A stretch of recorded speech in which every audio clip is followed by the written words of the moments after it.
ക്ഷേത്രദർശനം നടത്താനുള്ളത് നമുക്ക് എല്ലാവർക്കും അറിയാമായിരിക്കും. എന്നാലും ഞാനൊന്ന് പറയുകയാണ്. ക്ഷേത്രത്തിലെ ആചാരാനുഷ്ഠാനങ്ങൾ വിധിപ്രകാരം പാലിച്ചുകൊണ്ട് ശരീരവും മനസ്സും ശുദ്ധി കൈവരിച്ചുകൊണ്ടും വേണം ക്ഷേത്രദർശനം നടത്തേണ്ടത്. ക്ഷേത്രങ്ങൾ, ആശ്രമങ്ങൾ, മറ്റു പല പുണ്യസങ്കേതങ്ങൾ എന്നിവിടങ്ങളിൽ ആരും ക്ഷണിക്കാതെ തന്നെ പോകണം. ക്ഷേത്രങ്ങളിൽ പോകുമ്പോൾ വെറും കൈയോടെ പോകരുത്. അർച്ചനയ്ക്കു വേണ്ടി കുറച്ച് പുഷ്പങ്ങളോ വിളക്കിനു വേണ്ടി എണ്ണയോ നെയ്യോ ഭണ്ഡാരത്തിൽ ഇടുവാൻ കുറച്ച് പണമോ കൈവശം വയ്ക്കണം. കുളിച്ച് ശുദ്ധമായ വസ്ത്രം ധരിച്ച് വേണം ക്ഷേത്രദർശനം നടത്താൻ. വസ്ത്രങ്ങൾ കഴിയുന്നതും ശുഭവും കഴുകി ഉണക്കിയതുമായിരിക്കണം. തലേന്ന് ധരിച്ച വസ്ത്രം ധരിച്ചുകൊണ്ട് ക്ഷേത്രത്തിൽ പ്രവേശിക്കുവാൻ പാടില്ല. പുരുഷന്മാർക്ക് മേൽമുണ്ട് അരയിൽ കെട്ടി വേണം ക്ഷേത്രത്തിൽ പ്രവേശിക്കാൻ.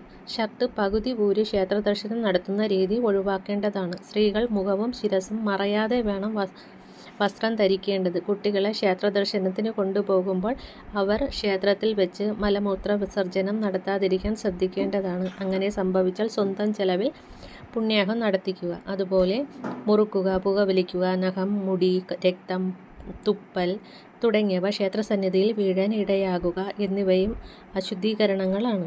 സ്ത്രീകൾ ആർത്തവത്തിന് 7 ദിവസമാണ് അശുദ്ധിയായി കരുതേണ്ടത്. 7 ദിവസം കഴിഞ്ഞ ശേഷം മാത്രമേ ക്ഷേത്രദർശനം പാടുള്ളൂ. ശിവക്ഷേത്ര ദർശനം നടത്തുന്നത് 10 ദിവസം കഴിഞ്ഞും ചെയ്യുന്നതാണ് ഉത്തമം. പുലവായല്ലായ്മ തുടങ്ങുന്ന അശുദ്ധികാലങ്ങളിലും ക്ഷേത്രദർശനം വിലക്കിയിട്ടുണ്ട്.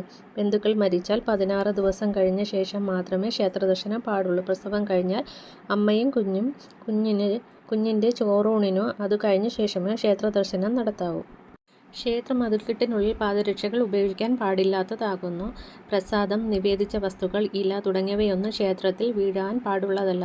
ക്ഷേത്ര മതിൽക്കെട്ടിനുള്ളിൽ കിടന്നുറങ്ങുക, നാട്ടുവർത്തമാനം പറയുക, ചിരിക്കുക, കരയുക, ഭക്ഷണപദാർത്ഥങ്ങൾ കഴിക്കുക, കണ്ണീരൊഴുക്കുക, വാഗ്വാദത്തിൽ ഏർപ്പെടുക, ഒരാൾ മറ്റൊരാളെ അനുഗ്രഹിക്കുക, വിളക്കിൽ എണ്ണ ഒഴിച്ച ശേഷം ശിരസിലോ ദേഹത്തോ തുടയ്ക്കുക, ശാന്തിക്കാരെ സ്പർശിക്കുക, അനാവശ്യ സ്ഥലങ്ങളിൽ കർപ്പൂരം കത്തിക്കുക, പ്രസാദം അണിഞ്ഞ ശേഷം ബാക്കി ക്ഷേത്രത്തിൽ ഉപേക്ഷിക്കുക, ദേവനും വാഹനത്തിനുമിടയിലൂടെ നടക്കുക തുടങ്ങിയവയും പാടില്ലാത്തതാണ്. ക്ഷേത്രത്തിനുള്ളിൽ പ്രതിഷ്ഠിച്ചിട്ടുള്ള ബലിക്കല്ലുകളിൽ കാൽ തട്ടാതിരിക്കാൻ ശ്രദ്ധിക്കുകയും വേണം. ക്ഷേത്രദർശനം നടത്തേണ്ടത് അങ്ങനെയാണ്.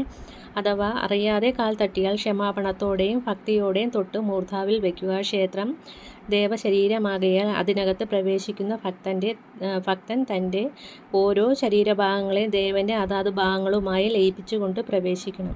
ബ്രഹ്മമുഹൂർത്തത്തിൽ ഉണർന്ന് ക്ഷേത്രകുളത്തിൽ കുളിച്ച് നല്ല വസ്ത്രങ്ങൾ ധരിച്ച് ചിട്ടപ്രകാരം ഭസ്മം ധരിച്ച് നാമ ജപത്തോടെ ക്ഷേത്രത്തിലേക്ക് നീങ്ങുക.